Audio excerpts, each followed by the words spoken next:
శ్రావణం mega sale మీ CMR legacy of జ్యువెలరీలో విఏలో 50% వరకు తగ్గింపు. వివరాలకు సంప్రదించండి. నమస్తే రమగారు. నమస్తే జయ.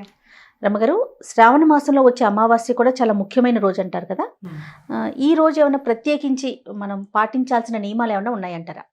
పోలాల అమావాస్య అంటారు. అవును, అయితే ప్రత్యేకంగా పోలాల అమావాస్యకి పూజ చేసుకుంటారు. పోలేరమ్మకి పోలాంబ వ్రతం అంటారు. మామూలుగా ఇళ్లలో కొన్ని ఇళ్లలో అలవాటు ఉంటుంది. అలవాటు ప్రకారం పూజ చేసుకునే వాళ్ళు ఉంటారు. పల్లెటూళ్ళల్లో పశువుల పండగ రోజుగా భావిస్తారు. ఎడ్లకి పూజ చేస్తారు. వ్యవసాయానికి పూజ. వ్యవసాయం చేసేది వ్యవసాయానికి ఆధారమైంది నాగలి, దాన్ని పట్టుకుని నడిపేది ఎద్దు. వ్యవసాయం ఉన్నవాళ్ళు ఎడ్లకి పూజ చేస్తారు. వ్యవసాయం లేని వాళ్ళు మట్టితో ఎద్దు బొమ్మను చేసి పూజించే వాళ్ళు ఇది వరకు పల్లెటూళ్ళల్లో. ఇప్పుడు వ్యవసాయానికి ఎడ్లతోటి చేయటం మనకి తగ్గిపోయింది. అవునండి, మెషిన్లు వచ్చేసినాయి, ట్రాక్టర్లు వచ్చినాయి, ఇప్పుడు ఏదో పవర్ టిల్లర్లు అవి ఇవి రకరకాలు వచ్చినాయి. కానీ సంప్రదాయమే. కానీ ఎద్దుకి బసవడుగా భావించి పసుపు బొట్టు పెట్టి కాస్త మెడలో దండేసి వాటికి ఉలవలు దాణా అవి ఏమైనా తినిపించి శ్రద్ధగా చేసుకుంటారనమాట. అయితే ఈ పోలాంబ వ్రతము సంతానార్థులైన ఆడవాళ్ళు సంతానం బాగుండటం కోసం చేసుకుంటారు. పోలమ్మ అంటాం, పోలేరమ్మ తల్లి మనకు తెలుసు కదా. పిల్లలకి బాగుండాలని పోలేరమ్మకి దండం పెట్టుకుంటారు. పోలమ్మకి దండం పెడితే పిల్లలు బతికి బాగుంటారని చెప్తారు. అయితే దీనికి పూజ చేసే విధానం కూడా కొంచెం ప్రత్యేకంగా ఉంటుంది. ఈ పోలాంబ వ్రతానికి కంద పిలకకి పూజ చేస్తారు. కంద చెట్టుకే పూజ. కంద బయటికి ఆకుపచ్చగా చెట్టు కనపడుతుంటుంది, కింద పెద్ద దుంప తయారవుతుంది. కొత్త పిలకలు వచ్చాకే పై చెట్టు వాడుతుంది. అట్లా సంసారం పెరుగుతుందని కంద మొక్కకి పూజ చాలా ప్రధానమైంది. అవును రమ్మగారు కదా, గుర్తొచ్చిందా? ఎందుకు అంటున్నానంటే మా ఇంట్లో ఉంది కంద మొక్క. మా ఫ్లాట్స్ లో ఉంటారు వేరే ఆంటీ వాళ్ళు తీసుకున్నారు లాస్ట్ ఇయర్. మొక్క కావాలి పూజ చేయాలని గుర్తొచ్చింది. పూజ చేసుకుంటారు. పిలకలు వచ్చాకే పై చెట్టు వాడుతుంది అనమాట. అంటే సంసారం మారాకు తొడిగినాకే ముందుది ఆగటం, పిల్లలు కలగటం, మరి తర్వాత వంశాభివృద్ధి జరగటం. దాంతో పాటుగా ఇలా పూజ కనుక చేసి అమ్మవారికి కట్టినటువంటి తోరాన్ని పిల్లలకి కడితే వాళ్ళకి దోషాలు అవి తొలుగుతాయని చెప్తారు. ఈ రకరకాల పద్ధతులు. ఇందులో సంతానం కావాల్సిన వాళ్ళు కూడా ఆడపిల్లలు అయితే గారెలు, మగపిల్లలు కావాలంటే బూరెలు నైవేద్యం పెట్టాలని చెప్తారు. 9 రకాల పిండి వంటలు చేసి పెడతారు. 9 రకాల కూరగాయలు వేసినటువంటి శాకాన్ని అమ్మవారికి నివేదన చేస్తారు. శాకాన్నం కూరగాయలు వేస్తారు. మన గుమ్మడి, బూడిద గుమ్మడి, తెల్ల గుమ్మడి, సొర, తర్వాత చిక్కుళ్ళు, ఇప్పుడు టమాటాలు వేసుకుంటున్నాం అనుకో, అన్ని రకాలు అట్లా అన్నీ వేసి 9 రకాల కూరలతో చేసినటువంటి పులుసన్నాన్ని అమ్మవారికి నైవేద్యం పెడతారు. ఇది ఒక విధానంగా చేస్తారు. అక్కడి నుంచి ఇడ్లీ పిండి చేసుకుంటాం కదా మనం. ఉప్పుడు రవ్వ వేయకుండా బియ్యపు రవ్వ వేసి పిండి పెడతారు. మినపప్పు నానబోసి రుబ్బుకోవటం, 1కి 2 బియ్యపు రవ్వ కూడా నానబెడతారు. బియ్యపు రవ్వ కలుపుతారు. ఇడ్లీ పిండిలాగా తయారవుతుంది కదా. దాన్ని పనసాకులతోటి చిన్న బుట్టలాగా కుడతారు. ఆ పనస బుట్టలు నింపుతారనమాట. ఈ పిండితోటి నింపి ఆవిరి మీద ఉడికిస్తారు. కొట్టంగి బుట్టలు అంటారు వాటిని. ఈ బుట్టని వాళ్ళ నివేదన చేస్తారు. పనసాకులు ఒక పోలి ఒక బుట్ట అంటారు. ఒక వెడల్పాటి దాని మీద ఒక ఆవిరి కుడుంలాగా వేస్తారు ఈ పిండితోటి. ఇడ్లీ ప్లేట్లలో పెట్టరు, విడిగా పళ్ళెం మీద పెడతారు, లేదా ఒక గుడ్డ మీద వేసి ఆవిరి వాసన పోలి కడతారు. ఇంత వెడల్ రౌండ్గా ఒకటి, దాని మీద నిలబడేది ఒకటి బుట్ట. పోలి బుట్ట అంటారు. ఆ పోలి బుట్టను కూడా నివేదన చేస్తారు. ఇది ఇప్పుడు చేసే పద్ధతి అనమాట. పోలాల అమావాస్యకి చేయవలసింది ఏంటంటే ఇది వాసన పోలి అంటారు దాన్ని. మనం ఇది ఇడ్లీ పిండిని ఇక బట్ట కట్టి ఒక గిన్నెలో నీళ్ళు పోసి పైన ఒక తెల్లటి బట్టని వాసనలాగా కట్టి ఆ నీళ్ళ గిన్నెని పొయ్యి మీద పెట్టామనుకో, ఆ పై బట్ట మీద ఇడ్లీ పిండి వేసి మూత కనుక పెడితే చక్కగా ఉడికిపోతుంది ఇడ్లీలాగా ఆవిరి మీద కదా. ఆవిరి కుడుం మనం ఆయికుడు అంటాం కదా. ఆవిరి కుడుంని వీళ్ళు ఏమంటారంటే పోలి అంటారు. వాసన కట్టిన పోలి. ఈ పోలి బుట్ట ఇవి 2 నివేదన చేస్తారు. కంద పిల్లకకి ప్రధానంగా పూజ చేస్తారు. ఇవి ఇళ్లల్లో అలవాట్లు ఉన్న వాళ్ళు చేసుకునేది. వాళ్ళ ఇంట్లో అలవాటు ఉంటే ఆ ఇళ్లలో ఉన్న అలవాటు ప్రకారము చేసుకుంటారు. దీనికి ఒక అనుబంధంగా చెప్పే కథ కూడా చాలా ఇంట్రెస్టింగ్గా ఉంటుంది. కథ చెప్పుకుందాం తర్వాత. ఇంకా ఇప్పుడు చేసేది ఏంటంటే గారెలు బూరెలు నివేదన చేస్తారు. ఒక పెద్ద ముత్తైదువు బహుసంతానవతి, ఎక్కువ మంది పిల్లలు మనవల్ని ఎత్తిన వాళ్ళు ఎవరికైనా కూడా వాళ్ళని పోలేరమ్మగా భావించి పసుపు రాసి బొట్టు పెట్టి ఒక చీర, రవికల బట్ట అట్లా ఏదైనా ఇవ్వటం, వాయనం ఇవ్వటం. ఆవిడికి ఎక్కువ మంది పిల్లలున్న తల్లులకి గనక నమస్కారాలు చేస్తే అప్పుడు ఈ సంతానం బాగా కలుగుతుందని, పిల్లల తల్లులకే ఇవ్వాలని శాస్త్రం అనమాట. కొత్తగా పెళ్ళైన వాళ్ళకి అట్లా ఇవ్వరు వాయనం. ఓ పిల్లాడు ఉన్న వాళ్ళకి కూడా కాకుండా 2-3 పిల్లలు ఉన్న వాళ్ళు, లేదా మనవల్ని ఎత్తిన మామలు ఇప్పుడు బహుసంతానవతులు ఎక్కడొస్తారు మనకి? అమ్మమ్మలు మా అమ్మలు ఎవరైనా ఉండాలి. ఇప్పుడు ఇవాళ రేపు ఉన్న అమ్మమ్మలు కూడా ఒక అమ్మాయి ఉన్న అమ్మమ్మ కూడా ఉండొచ్చు. ఈ కాలం తగ్గింది కదా, ఇప్పుడు పిల్లల్ని కంటమే తగ్గిపోయింది మన దగ్గర. ఇట్లా చేసుకుంటారు పూజ.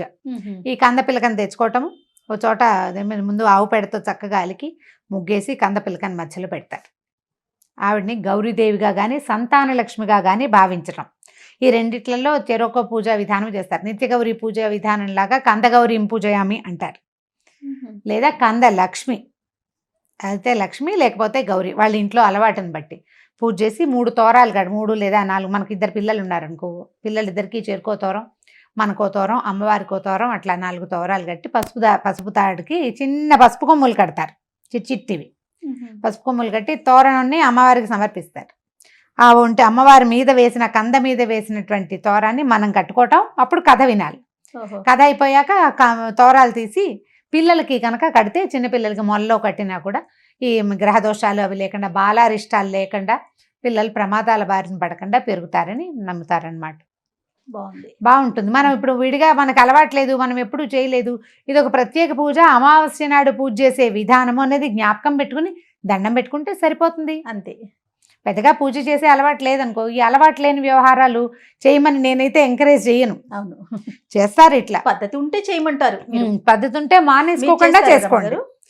మా అత్తారింట్లో ఉంది కానీ నాకు అలవాటు లేదు నాకు చేత కాలేదు. అంటే ఇవి మొదట్లో రావాలి, ఇప్పుడు పెద్ద పిల్లలు పెద్దవాళ్ళు అయిపోయారు, నేను పెద్ద అయిపోయాను. మా అత్తవారి ఇంట్లో చేసుకుంటారు, చెప్పారు కానీ నాకు దగ్గరుండి పూజ చేయించింది. మాది వాళ్ళది చిన్న సెట్ తేడా. దాంతో మా పుట్టింట్లో అసలు లేనిది అత్తవారింట్లో ఉందనుకో, ఎవరైనా ఒకళ్ళు ఉండి చేయిస్తే నాకు మంగళగౌర వ్రతాలు అవి మా అమ్మగారు అట్లా నేర్పించారు. దీని సంగతి తెలీదు. మొదట తొలినాళ్లలో చేయించలేదు, పిల్లలు పుట్టాక చేసి ఉండొచ్చు, అప్పటికి ఆవిడ పెద్దవారు అయిపోయారు, నేను చేయలేదు. కానీ దొరకలే మీకు. కానీ నాకు తెలుసు ఖచ్చితంగా ఇలా చేస్తారని. నేనేం చేస్తానంటే దీని రోజున నిత్యగౌరి చేసుకుంటాను కదా, అప్పుడు సంతాన లక్ష్మి స్తోత్రం కూడా చదువుకుంటాను అనమాట. సంతాన లక్ష్మికి ఒక శ్లోకం ఉంటుంది, అదొకటి చదువుకుంటాను 11 సార్లు. అదే అట్లా అలవాటుగా చేసేసుకున్నాను. ఇలా పూజ చేసే విధానం నాకు ప్రాక్టీస్ లేదు. ఓకే, ఎవరికి అలవాటు ఉంటే వాళ్ళు చేసుకోవచ్చు. ఇప్పుడు మన దగ్గర మనం అత్తవారి ఇంట్లో మనం ముందుకు తీసుకెళ్తే మన నుంచి మన తర్వాత వాళ్ళు తీసుకెళ్తారు. మనకు అలవాటు అయితే పిల్లలకి తెలుస్తుంది కదా, నాకు తెలియలేదు. ఓకే, నేను అందుకని నేను చేసే విధానం ఏంటంటే, వాళ్ళ జ్ఞాపకం పెట్టుకుని ఈరోజు పోలాల అమావాస్య, ఇప్పుడు ఈ పోలాంబ వ్రతం చేసుకోవాలని పోలేరమ్మ తల్లిని తలుచుకోవటం, పిల్లలు జాగ్రత్తగా ఉండాలని ఒకసారి తలుచుకుని దండం పెట్టుకోవటం, అట్లా అలవాటు చేసుకున్నాను అనమాట. పూజ రాదు కదా మనకి. అవునవును. మరి కథ చెప్పుకుందామండి. కథ చెప్తాం. పూర్వం ఒక రైతు కుటుంబంలో 7 అన్నదమ్ములు ఉండేవాళ్ళు. 7 అన్నదమ్ములకి పెళ్ళిళ్ళైన 7 తోడుకోడళ్ళు ఉండేవాళ్ళు. వీళ్ళంతా ఈ పోలాల అమావాస్య వ్రతం చేసుకోవాలనుకునేవాళ్ళు. అయితే ప్రతి సంవత్సరము ఆఖరి కోడలికి ఓ పిల్లాడు పుట్టి ఆ అమావాస్య అప్పుడే పిల్లవాడు పోయేవాడు. మళ్ళీ ఏడాదికి మళ్ళీ పిల్లాడు పుట్టేవాడు, చంటో వెంటో పిల్లవాడు కాస్త పోయేవాడు.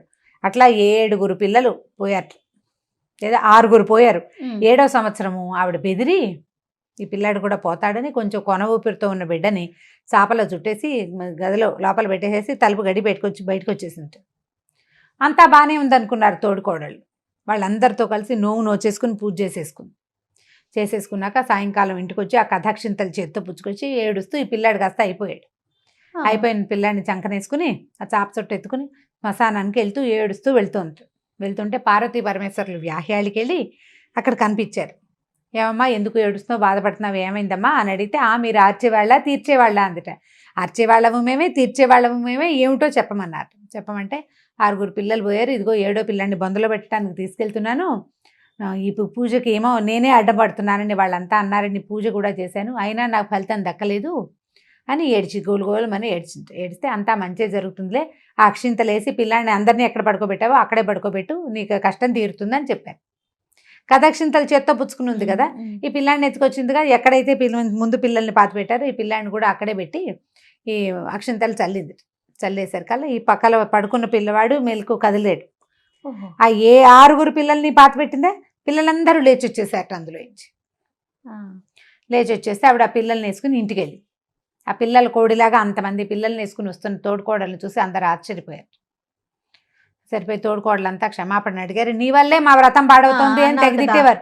ఇప్పుడు వ్రతం కాదు ప్రధానమైంది, తల్లులకు కావాల్సింది పిల్లలు, సంతానం ముఖ్యం కదా. అది సంతానం కోల్పోయి బాధపడుతుంటే మా వ్రతం పోయిందని మేము ఏడ్చాము, మాది తప్పేనని అందరూ దండం పెట్టారు, అమ్మాయికి క్షమాపణ అడిగారు. ఆ తర్వాత కాలం అంతా ఆవిడెప్పుడు ఈ పోలాంబ వ్రతం చేసుకునేది.